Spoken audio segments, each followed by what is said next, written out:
वालेकुम dear student, क्या हाल है। उम्मीद है आप लोग खैरियत से होंगे। तो हम लोग कंप्लीटिंग स्क्वायर के बारे में पहले जानते हैं कि कंप्लीटिंग स्क्वायर को हमने सॉल्व कैसे करना है, उसमें कौन कौन से स्टेप हमें करने होंगे। तो सबसे पहले तो आपने क्वाड्रेटिक इक्वेशन को देखना है कि आपके पास जो क्वेश्चन दिए गए हैं क्या वो स्टैंडर्ड फॉर्म में है या नहीं, यानी जो आपको क्वाड्रेटिक इक्वेशन दी गई है वो स्टैंडर्ड फॉर्म में है या नहीं है। जैसे कि आपको नज़र आ रहा है कि हमारे पास वो इक्वेशन किस फॉर्म में होनी चाहिए, A X square plus B X plus C, यानी उसके पास एक्स स्क्वायर भी होना चाहिए, एक्स भी, और साथ में कांस्टेंट भी होना चाहिए। फिर स्टेप 2 में हम क्या करते हैं कि जो आपके पास कांस्टेंट होता है उसको राइट हैंड साइड पे ट्रांसफ़र कर देते हैं, A X square plus B X is equal to C, यानी ये तो आपके पास ए एक्स स्क्वायर तो होगा प्लस बी एक्स भी होगा, लेकिन जो कांस्टेंट है उसको राइट हैंड साइड पे लिखना है। उसके बाद आप लोग देखें कि अगर आपके पास एक्स स्क्वायर का जो कोफिशिएंट है वो है, कोई कांस्टेंट वैल्यू है, अगर आपके पास एक्स स्क्वायर के साथ कोई वैल्यू मल्टीप्लाई हो रही है तो सबसे पहले आपने उसको डिवाइड करना है और आपने इसको एक्स स्क्वायर को 1 बनाना है, यानी उसकी जगह आपके पास क्या होना चाहिए, 1 होना चाहिए। यानी पूरी इक्वेशन यानी एक्स स्क्वायर जो है उसके कोफिशिएंट के साथ पूरी इक्वेशन को डिवाइड करवाना है, होल इक्वेशन को। अब इसमें आपके पास क्या आएगा, जैसे कि आप देख रहे हैं कि हमारे पास एक्स स्क्वायर के साथ क्या मल्टीप्लाई हो रहा था, ए, तो हमने ए के साथ सारी इक्वेशन को डिवाइड करवा दिए हैं।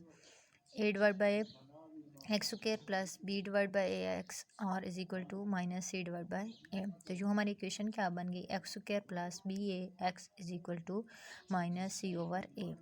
अब चौथे स्टेप में हमने क्या करना है कि adding square of half of coefficient X, यानी आपके पास एक्स जो है वो एक्स स्क्वायर वो तो ए के तौर पे काम कर रहा है, लेकिन जो दरमियान में आपके पास वैल्यू होगी वो बेसिकली आपके पास जो फार्मूले होते हैं, ए प्लस बी का whole square is equal to A square plus 2ab plus B square, यानी दरमियान वाली वैल्यू आपके पास ए की भी होगी और बी की भी। तो बी की वैल्यू का हम अंदाज़ा वहाँ से लगा सकते हैं, जब हम एक्स की वैल्यू को 2 से डिवाइड करवाएंगे तो हमें पता चल जाएगा कि हमारे पास क्या चीज़ आएगी यहाँ पे।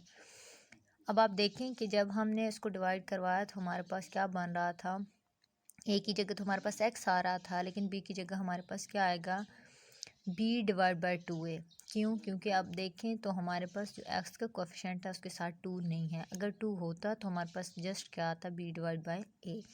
अब उसके पास 2 नहीं है, इसका मतलब है 2 जो डिवीजन में है वो उसके साथ कैंसिल हो जाएगा। इज इक्वल टू आपके पास कांस्टेंट क्या है, minus C over A, plus कर देते हैं दोनों साइड पे स्क्वायर को।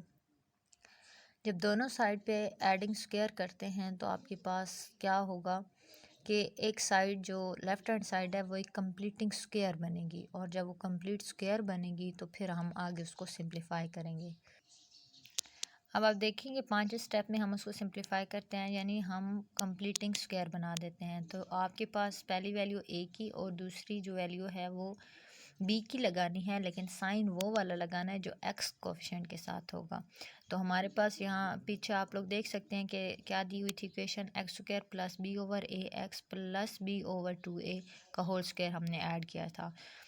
तो एक्स हमारे पास ए की वैल्यू, बी की वैल्यू हमारे पास है बी डिवाइड बाई 2a, और साइन हमने क्या लगाया, plus, is equal to minus C over A plus B square over 4a square हमारे पास आ जाएगा जब हम स्क्वायर खोलेंगे। तो अब यहाँ से आपके पास क्या आएगा कि एलसीएम लेते हैं, और जब एलसीएम लेते हैं तो हमारे पास क्या आ जाएगा, -4ac plus B square divide by 4a square.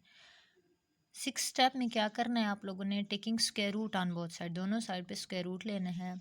जिस साइड पे आपके पास स्क्वायर है वो तो स्क्वायर रूट के साथ कैंसिल हो जाएगा, दूसरी साइड पे जब भी स्क्वायर रूट आप हटाओगे तो क्या आएगा, plus minus, plus minus square root B square minus 4ac divide by 2a आ जाता है। और यहाँ से हम x की वैल्यू निकालते हैं तो यहाँ पे आपके पास प्लस बी ओवर 2a जब दूसरी साइड पे जाएगा तो माइनस का हो जाएगा।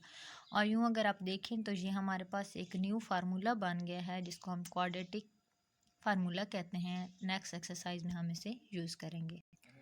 आइए चलते हैं क्वेश्चन नंबर 3 की तरफ। सॉल्व बाय कंप्लीटिंग स्क्वायर, यानी अब आपको क्वाड्रेटिक इक्वेशन दी गई है और आपने उसको सॉल्व करना है कौन से मेथड से, कंप्लीटिंग स्क्वायर के मेथड से।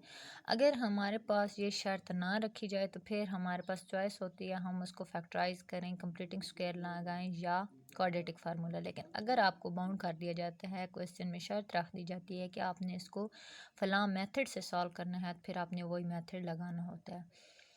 तो पहला स्टेप अभी मैंने आपको बताया कि हम लोग क्या करते हैं, सबसे पहले उसे स्टैंडर्ड फॉर्म में लेकर आते हैं अगर ना दी जाए तो। ये क्वेश्चन चूँकि हमें स्टैंडर्ड फॉर्म में दिया गया है, एज इट इज़ हम लिख देते हैं 7x² plus 2x minus 1 equal to 0। Second step में हमने क्या बोला था कि हम क्या करते हैं कि जो भी कांस्टेंट टर्म होती है उसको राइट हैंड साइड पे शिफ्ट करते हैं। तो हमारे पास क्या बनेगी equation, 7x² plus 2x is equal to +1। अब +1 क्यों बना, क्योंकि इस साइड पे हमारे पास -1 था, दूसरी साइड पे जाने से हमारे पास वो क्या हो गया, +1। फिर हमने थर्ड स्टेप में बोला कि हमारे पास अगर x² का कोफिशिएंट अलग नहीं होगा तो हमने उसको 1 में कन्वर्ट करना होगा, यानी उसके साथ कोई भी वैल्यू मल्टीप्लाई हो रही होगी तो हमें उससे डिवाइड करवा के उसको 1 बनाना होगा। तो यहाँ पे आपके पास x² जो है वो 7 से मल्टीप्लाई हो रहा था, तो हमने क्या किया है, 7 से होल इक्वेशन को डिवाइड करवा दिया। जब 7 से हमने होल इक्वेशन को डिवाइड करवाया तो हमारे पास इक्वेशन कुछ यूँ बनी है, x² plus 2/7 x is equal to +1/7।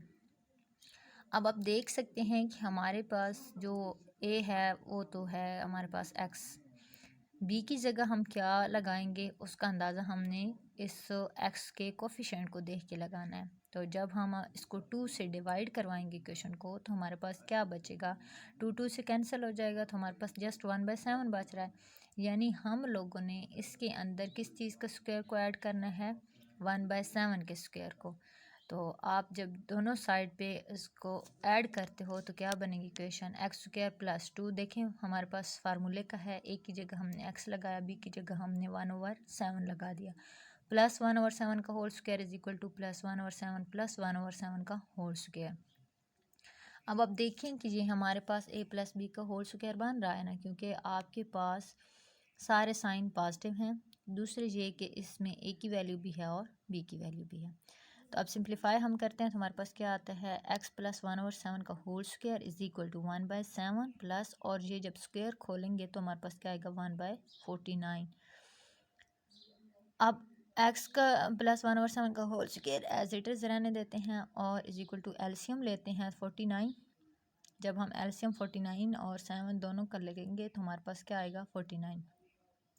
अब 49 के टेबल 7 पे कितनी टाइम जाता है, 7 टाइम। तो 7 को आप ऊपर वाले 1 से मल्टीप्लाई करते हैं, जब 1 से मल्टीप्लाई करेंगे तो आपके पास क्या आएगा, 7 प्लस 1, और यूँ हमारे पास क्या बन जाएगा, x प्लस 1/7 का whole square is equal to 8/49। Taking square root on the both side. अब हम क्या करते हैं, दोनों साइड पे स्क्वायर रूट लेते हैं। स्क्वायर रूट लेने से आपके पास क्या होगा कि जो स्क्वायर है वो तो स्क्वायर रूट से कैंसिल हो जाएगा और दूसरी वैल्यू पे हमारे पास स्क्वायर रूट आ जाएगा। अगर परफेक्ट स्क्वायर हुई है तो स्क्वायर रूट कैंसिल हो जाएगा, नहीं तो आपके पास स्क्वायर रूट रहेगा। देखिए जब हमने 8 का एलसीएम लिया तो हमारे पास क्या है, 2 4 ज़ार, फिर 2 2 ज़ार और 2 1 ज़ार। तो अब हमारे पास 2 कितने आ गए, 3, लेकिन स्क्वायर में हमें कितने 2 चाहिए होते हैं, 2। अब यहाँ पे हम आपके पास एक 2 बाहर आ जाएगा और एक स्क्वायर रूट के अंदर रह जाएगा। और दूसरी चीज़ ये याद रखनी है कि जब भी आप स्क्वायर रूट लगाते हैं, किसी साइड से स्क्वायर कैंसिल होता है लेकिन दूसरी साइड पे जब भी स्क्वायर रूट में आंसर आएगा तो वो प्लस माइनस दोनों में आएगा। अब यहाँ पे x इज इक्वल टू +1/7 था, +1/7 को जब इक्वल के दूसरी साइड पे जाएंगे लेकर तो क्या आ जाएगा, -1/7 plus minus 2 square root 2 divide by 7। LCM लेते हैं, चूँकि दोनों के डिनोमिनेटर हमारे पास सेम हैं तो हमारे पास 7 ऊपर आपके पास सेम चीज़ आ जाएगी कि -1 प्लस माइनस 2 स्क्वायर रूट 2, और यूँ हमारे पास x की वैल्यू निकल आई है। उम्मीद है आप लोग को कंप्लीटिंग स्क्वायर का मेथड समझ आ गया होगा कि हमें इसमें कौन कौन से स्टेप करने हैं। कल जो बाकी क्वेश्चन बचे हैं वो करेंगे इंशाल्लाह। कल तक के लिए इजाज़त देंगे। वीडियो अच्छी लगी हो तो लाइक कीजिए, शेयर कीजिए और चैनल को सब्सक्राइब कीजिए। अल्लाह हाफिज़।